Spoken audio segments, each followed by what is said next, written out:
The first Faderhead album came out in 2006, and by the end of 2026, I will have released 12 full albums. So I decided that for every month of 2026, I will explain the concepts and the ideas behind one of the 12 albums. Today, my sixth album, FH4, which came out on March 1st, 2013. FH4 was an album that came out during a time where I had kind of settled into a musical identity for Faderhead. I was also fully into my touring, party, booze, and drugs mode. And this context is probably helpful to understand some of the lyrics and maybe the music style of the record. I also like the fact that it's my sixth album, but I called it FH4, which is me poking fun at myself for being unable to properly count after having written a song called Tanz 2, 3, 4. So that was just being a little joke, inside joke. As I said on almost every previous commentary video, I always like to do extra little things for each album that went outside of the normal music. On World of Faderhead, it was the 360-degree panoramas. On Black Friday, it was a short movie. And for FH4, I decided to record a purposely terrible version of the album in one single day and then upload it to the Russian MP3 sites or torrent pages. This extra terrible album is called FH4.1 and I find it absolutely hilarious because it is very, very, very bad. What doesn't kill us cannot make us dead. Oh no. What's even more hilarious are two different stories. One, my friend Foamy heard a preview of the new Faderhead album that Jörg, who was in on the joke, sent her. And Foamy thought all the booze had fucked me up so bad that this was the result of my current mental state.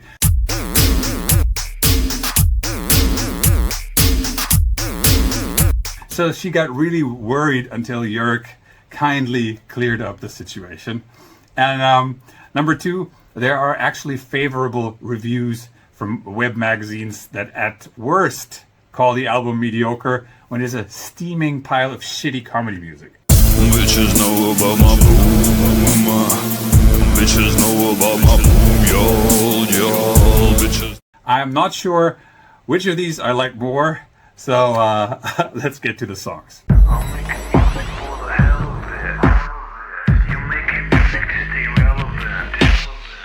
Number one, Bitches All Know About My Boom. This is the intro song, and it's a song about how awesome and how much cooler I am than everybody else. I don't remember exactly what made me write this, but when I listen to it now, I am surprised that I still like it. I'm like Tony Stark. I'm on a class of my own. Many people have been asking me about the XRX diss line in the track, and that whole thing started when their singer, I never had a problem with the other guy, insulted me at Resistance Festival in Sheffield in the UK. And in the course of the afternoon, he continued by making racist remarks saying, just shut up with your lips. And since I never had much respect for XRX's music, I just found it fitting to include them into the bitches category in a song about how cool I am. Bitches all know about my boom. Bitches all know about my boom, y'all.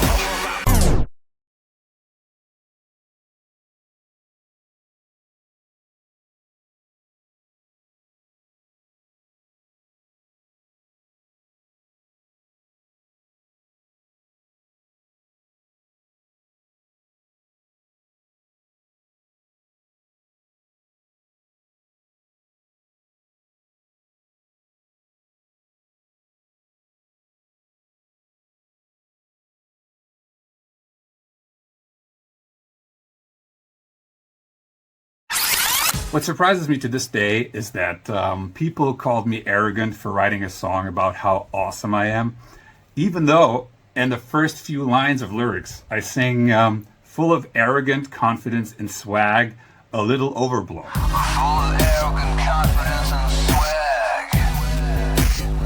A little overblown. that always made me laugh because I could just say, oh, good, you know, you read the lyrics.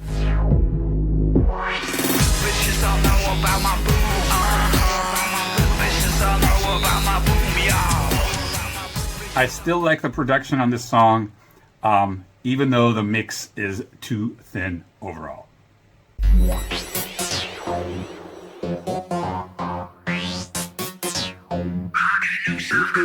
Self-Control. This is one of my favorite tracks of all time because I wrote it maybe in 2011, and it's about my current girlfriend who I met back then over 15 years ago, and I thought she was super hot, and so I wrote a song about her.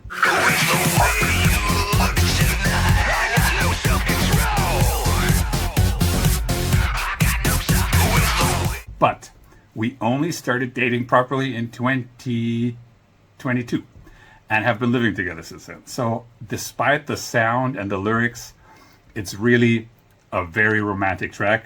Like my girl in 5-inch heels and push a bra for sex appeal.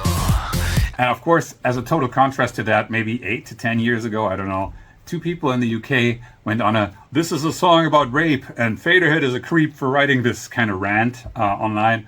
And in their interpretation, this is a song written by a creepy dude who can't leave his hands to himself, or, you know, something in that nature.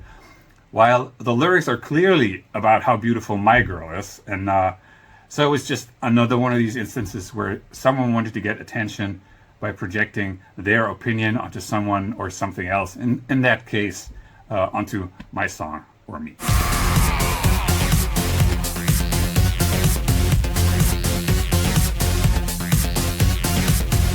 We still sometimes play the song live, usually at my own shows, and it always works really well with the driving 128 BPM EBM bassline. Number 3, Take Your Fucking Meds. This is a song about sitting in backstage rooms and listening to singers talk about things they really don't know much about, but they talk about them as if they were experts.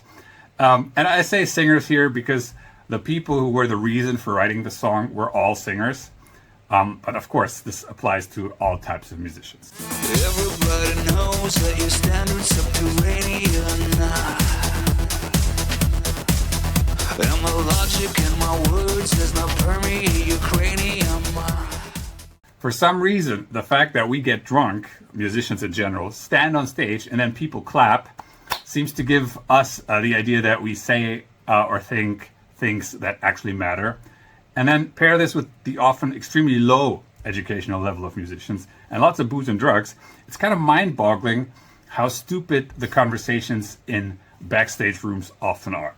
Everybody knows that you think that you are serious. Well, everybody here knows that you're delirious. And of course, it's totally okay to drink and have fun, but if you then, sit around and, pontificate about the world as if you are, an economics scholar or some sort of other luminary, then it gets a bit ridiculous. Take your fucking meds, boy.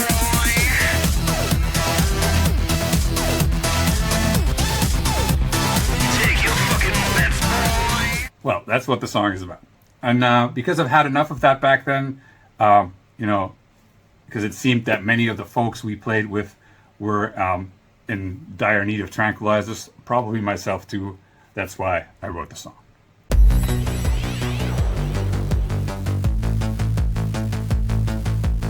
Number 4, Every Day is One Less. This is a song about being in a complicated long-distance relationship.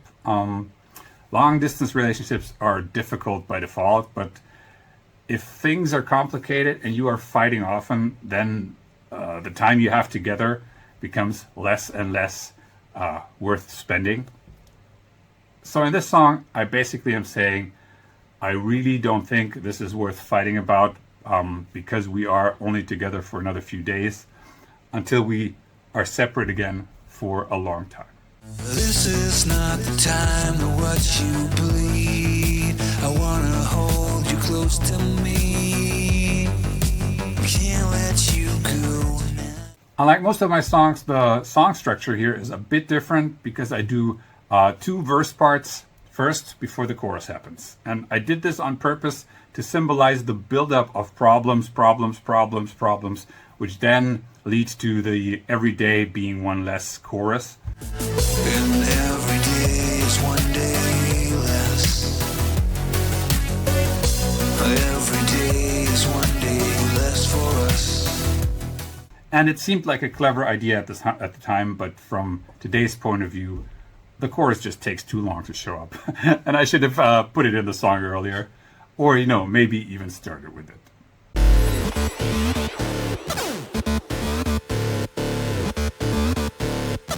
Number 5, Dancers featuring Sean Merez and Shaolin.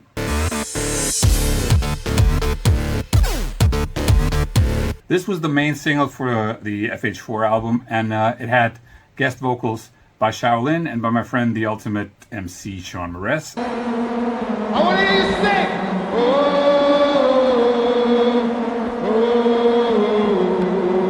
Sean was one of the most famous hardcore techno MCs of all time, who worked with Mark Akaripane and who hung out with me all the time during these years, which I spoke about in some of the previous album commentary videos. We got the bass, baby!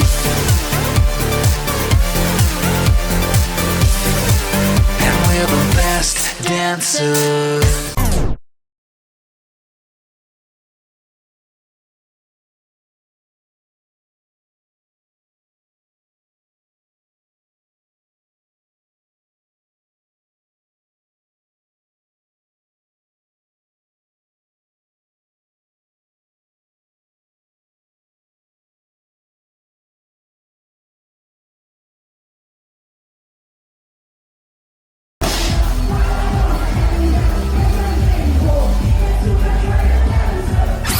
I actually don't remember the production process of the song, but it's definitely inspired by the track Dollar Dollar Troopers, or maybe Money Troopers by Huratron, which used to be the last song I played on any of my DJ sets.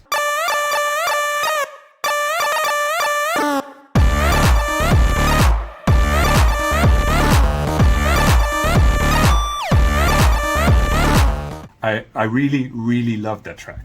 Of course, Dancers is much more poppy and has vocals, but I definitely have to give credits to Huratron for the inspiration.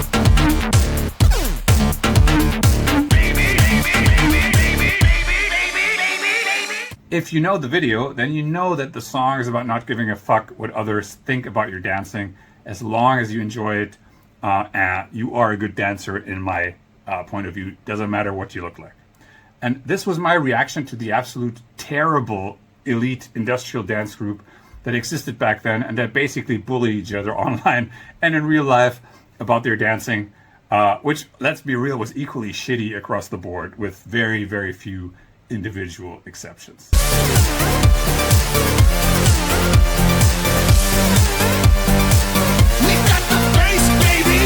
So for the video, I decided to just put a bunch of people in front of, a plain background, enjoying music the way they want to enjoy it, and there was no right or wrong. My friend Chris, the singer from Motor Jesus, stands in the video just nodding. And if that's his expression of joy, that's cool with me. Others are totally freaking out or doing weird moves, and the whole point of everything was it doesn't matter. A bunch of people have asked about the black Hitler shirt that Sean is wearing in the video, and that was our reaction on the regularly appearing racist comments on Sean's appearance in the Dirty Girls, Dirty Boys video.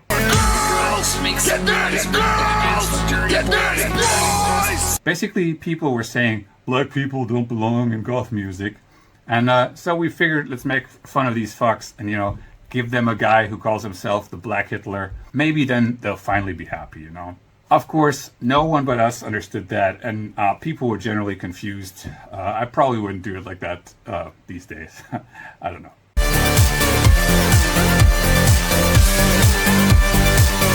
got the bass, baby! We don't often play encores at my live shows because I think the whole well, we pretend to go off stage and just, let people yell, and then we just come back. Like, the whole thing is kind of sad and boring. But if the audience is going totally nuts after the show, even though they know after 20 years that there won't be an encore, then Dancers is usually the track we play, and it always kills live.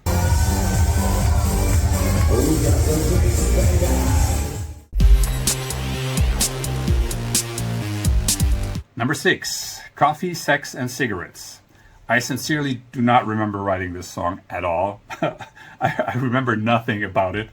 When I listen to it now and I read the lyrics, no particular person or situation comes to my mind. So I'm not going to sit here and pretend, and come up with a story that didn't happen.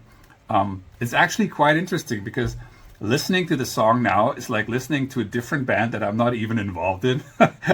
It's so, like, the song is so foreign to me. So when I interpret the lyrics, it's obviously about a person who complains about the singer's behavior and the lack of interest in that person that's complaining. You say I don't call, I don't. You say I don't write back. Nope.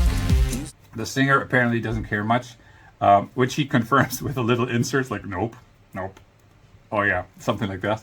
And this could have definitely been me at the time. The only things inside my head are coffee, sex, and cigarettes.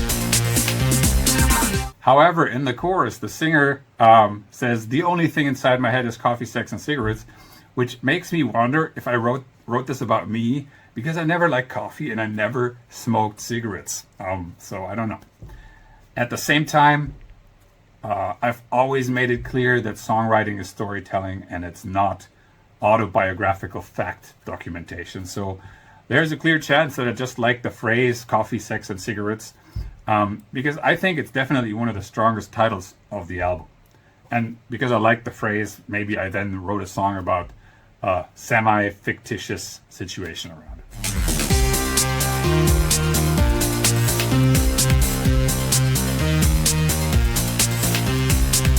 I don't know, but it's actually quite fun to think like this about your songs that you don't remember.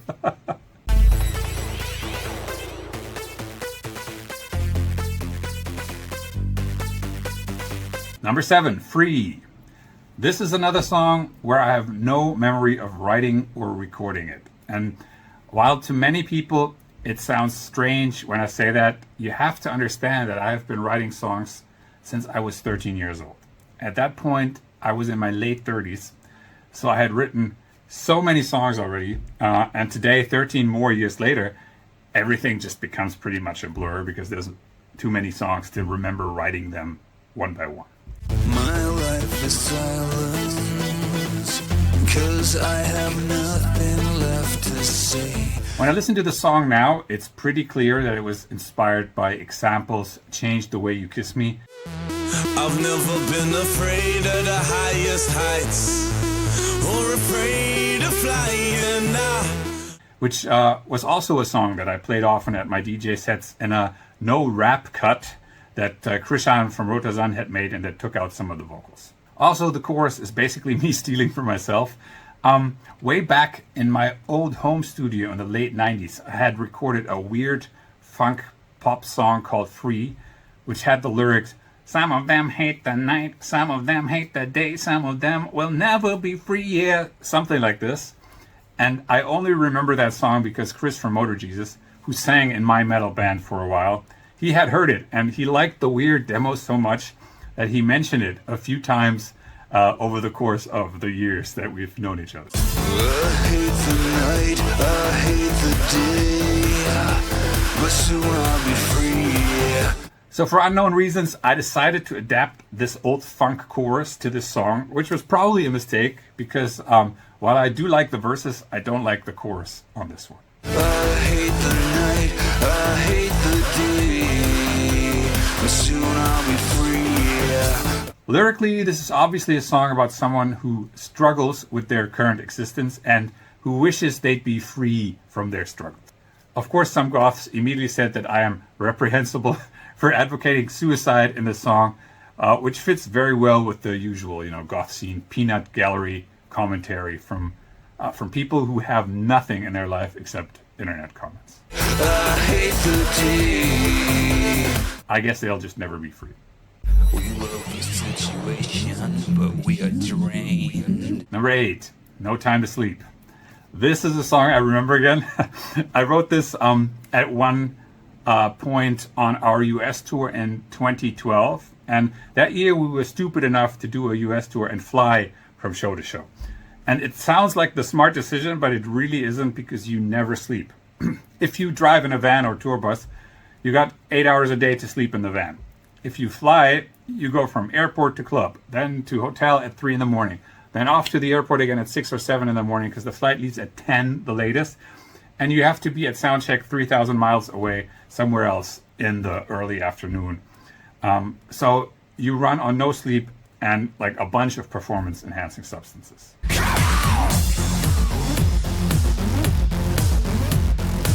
From today's point of view, the song has a lot of potential, but I think the execution is lacking, and I don't like my vocals throughout the whole track. We love the situation, but we are drained. You've never known to feel that. It feels insane. The spoken verses are okay, but I think they kind of lack the grit they could have. And the black metalish "No Time to Sleep" is just weaker than it could be, just, from my point of view today. No time to sleep. No time to sleep. What the song does well, though, is it captures the feeling of being on tour and living, a crazy lifestyle with your friends. So the vibe is just right, and that's basically the main job of any song. It's, to capture the vibe and elicit an emotion. Number 9, Pornstar Dead. This is another song about touring and, about being crazy on the road. But this time it's a totally made up story of a porn star ending up dead in the process, which obviously never happened.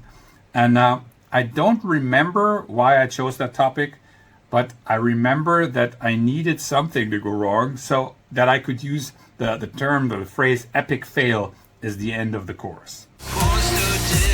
Epic fail. Mainly because epic fail was a phrase that everyone used in the early 2010s. And of course, we said it all the time too.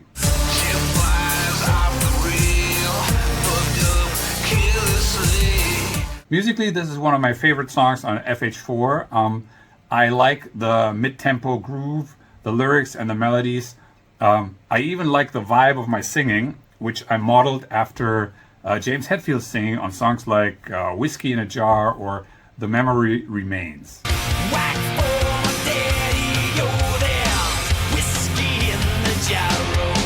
In these load era songs, Hetfield's vocals have a liberal amount of autotune on them, and I always liked the sound of that, so I was trying to do something similar here.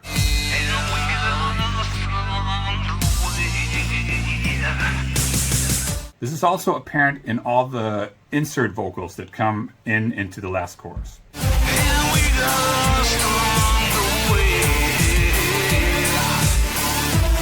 Oh, and in this song, the line "Oh Lord, sweet irony" refers to the Lord Marco Visconti. In an earlier album commentary video, there was a Lord in the lyrics, and that referred to God because Marco hadn't been in the band at that time. But at FH4, Marco has been in the band for years, and that's why this is a reference to him.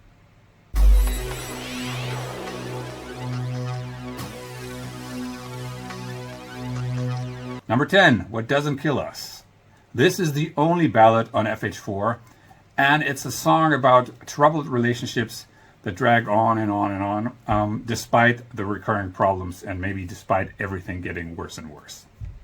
I fell into a hole. In Batman: The Dark Knight, Heath Ledger says, "What doesn't kill us makes us stranger." I believe whatever doesn't kill you simply makes you stranger. And I thought that was a cool line, so I wrote it down in my lyric ideas file immediately. Left field.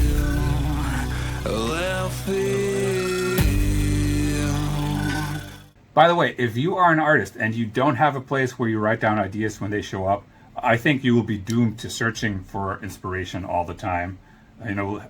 When you write things down right away when they happen, you will always be able to search through your file later and find a ton of good ideas to work on. That's why I've always done this for over 20 years now, and I barely ever have writer's block because there's just too much stuff that is usable. You want it all from me, all for the ego chamber, and every day it seems what doesn't kill us makes us strangers. Anyway, when I wrote this song, I was thinking that the fights that didn't kill the relationship were not making the relationship stronger either. On the contrary, they were eroding the trust and the emotion. So when I looked through my idea file, I saw the note, what doesn't kill us makes us stranger.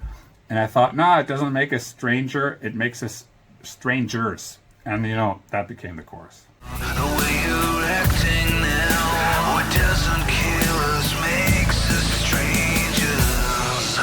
Except for minor performance and production things, I still think this is one of the strongest songs on the album, both lyrically and melodically, and definitely one of the underrated songs in my catalog.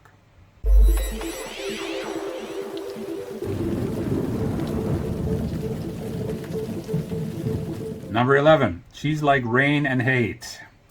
This is one of the most popular songs on FH4, and it seems to be especially popular with women. I don't know why that is, but it's definitely been the song with the most positive mentions over the years. She's like glass and breaks so easily.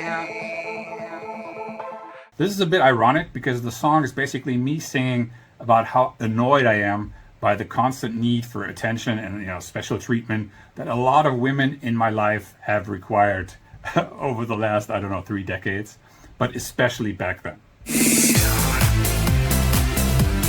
She's like rain and hay, can't tell left from right. So the title is basically me saying this woman is like standing in the rain while getting really pissed off.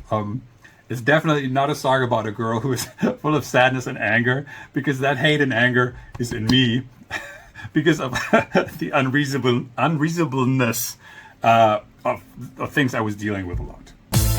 She's like skin and scars so easily. Production-wise, it sounds better than I remember, so that's a win. And I was actually surprised when I listened back to it, because most of the cringe things I find on old albums don't appear on this track.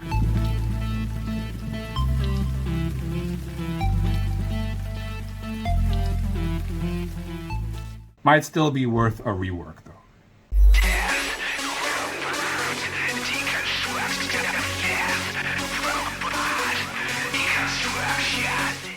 Number 12, Death.Robot.Deconstruction. This is a song I wrote because during the early 2010s, it seemed like every industrial-related band sang about robots all the time.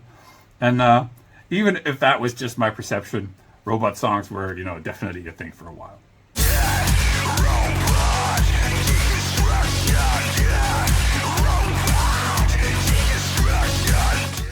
Most of my songs are about things I notice around me, so I wrote a song about the deconstruction of all robots. Lyrically, I decided to write a double meaning into the song by actually making the lyrics about people, humans with no personality and no spine. It reads like something applicable to robots, but is more about cowards and people who don't think for themselves. We are the soulless and the lost ones. We cannot think for ourselves, although we try. Musically, I am very surprised that I like this track more now than I used to like it back then, which is very unusual. Of course, production and mix could be better, but overall, it is pretty catchy.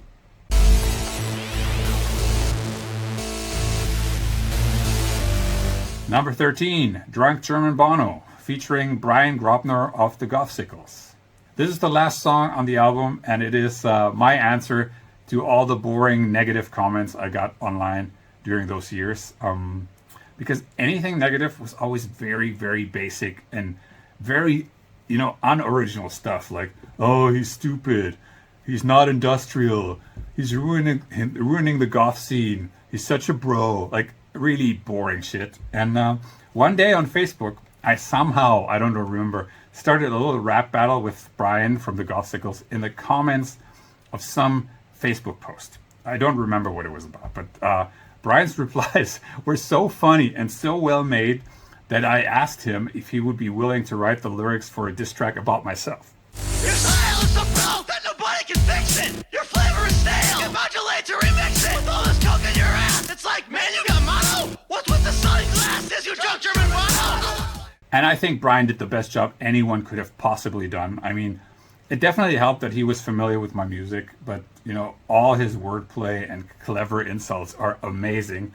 And I'm still very thankful to him today for coming up with these genius lyrics, where he disses me one line after the other.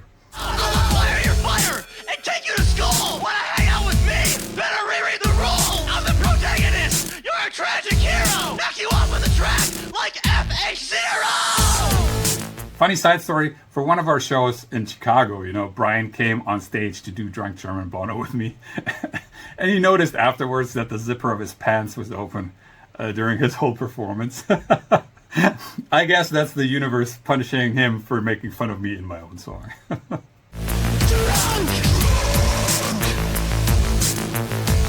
German Bono.